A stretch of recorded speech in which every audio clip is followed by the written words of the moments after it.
तोंडामध्ये टाकल्याबरोबर विरघळणारा रसरशीत हा शिरा एकदा तुम्ही माझ्या पद्धतीने नक्की करून बघा.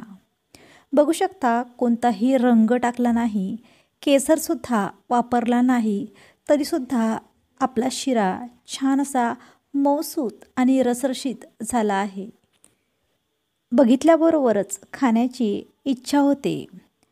हा शिरा अतिशय कमी वेळामध्ये आणि अतिशय छान कसा बनवायचा हेच आपण या व्हिडिओमध्ये बघणार आहोत. त्यामुळे व्हिडिओ शेवटपर्यंत नक्की बघा आणि आपल्या चॅनलला जर तुम्ही अजूनपर्यंत सबस्क्राईब केलं नसेल तर सबस्क्राईब करा. चॅनल सबस्क्राईब केल्यामुळे तुम्हाला माझ्या येणाऱ्या प्रत्येक व्हिडिओची नोटिफिकेशन सर्वात आधी मिळणार आहे. चला तर मग रेसिपीला सुरुवात करूया. सर्वात आधी एका कढईमध्ये आपण तूप टाकून घेऊया. इथे 100 ml एवढं तूप वापरलेलं आहे. तूप छान असं गरम होऊ द्यायचं आणि नंतर यामध्ये रवा टाकून घ्यायचा आहे. इथे मी रवा थोडासा जाडसर वापरत आहे. याऐवजी तुम्ही बारीक रवा वापरला तरीसुद्धा चालेल. ज्या प्रमाणामध्ये आपण तूप वापरलेलं आहे अगदी त्याच प्रमाणामध्ये आपल्याला रवासुद्धा वापरायचा आहे.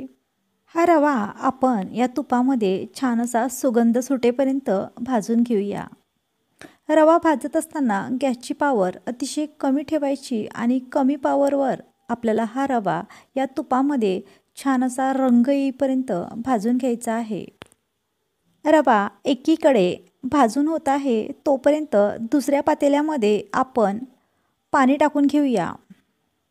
इथे आपण या पातेल्यामध्ये 2 कप पाणी टाकून घेऊया आणि हे पाणी 400 ml एवढं आहे.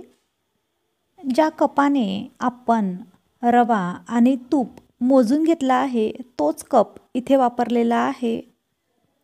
इथे आपण पाऊण कप एवढी साखर टाकून घेतलेली आहे आणि वजनी प्रमाण 100 ग्रॅम एवढी साखर इथे वापरलेली आहे. यामध्ये आपण चारोळीसुद्धा टाकून घेऊया. आता हे पाणी उकळण्यासाठी गॅसच्या दुसऱ्या बर्नरवरती ठेवून घेऊया. बघू शकता तुपामध्ये आपला रवासुद्धा छान असा भाजून होत आहे आणि रव्याचा रंग बदललेला आहे. रवा भाजत असताना कधीही गॅसची पॉवर जास्त करायची नाही. यामुळे रवा खालच्या साईडने करपू शकतो. म्हणून मंद आचेवरच आपल्याला हा रवा छान असा भाजून घ्यायचा आहे. आता रवा पूर्णपणे भाजून झालेला आहे. बघू शकता रव्याचा रंग पूर्णपणे बदललेला आहे आणि छान असा तांबूस रंग आलेला आहे. आता आपण यामध्ये गरम झालेलं साखरेचं पाणी टाकून घेऊया. बघू शकता पाणी आपल्याला सर्व पाणी एकदाच टाकायचं नाही. थोडं थोडं पाणी आपल्याला यामध्ये टाकायचं आहे. बघू शकता अशा पद्धतीने आपण सर्व पाणी या रव्यामध्ये टाकलेलं आहे आणि आपल्या शिऱ्याला छान अशी उकळी आलेली आहे. बघू शकता याला तुम्ही सुजीचा हलवासुद्धा म्हणू शकता, रव्याचा शिरासुद्धा म्हणू शकता.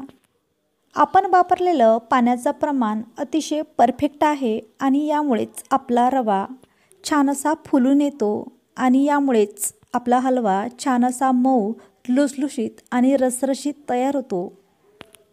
यामध्ये मी माझ्या आवडीनुसार काही ड्रायफ्रूट टाकलेले आहेत.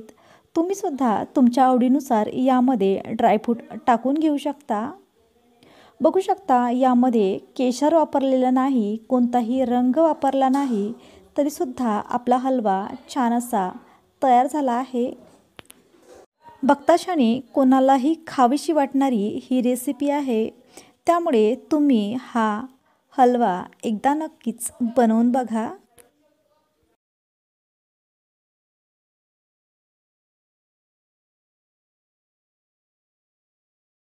अगदी थोडीशी यामध्ये विलायची मी कुटून घातलेली आहे.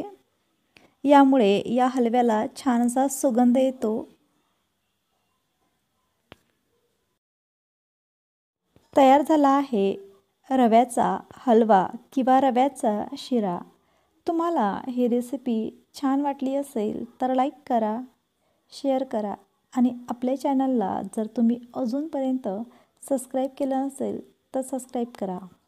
पुन्हा भेटू अशाच एखाद्या छानशा आणि नवीन रेसिपीसोबत.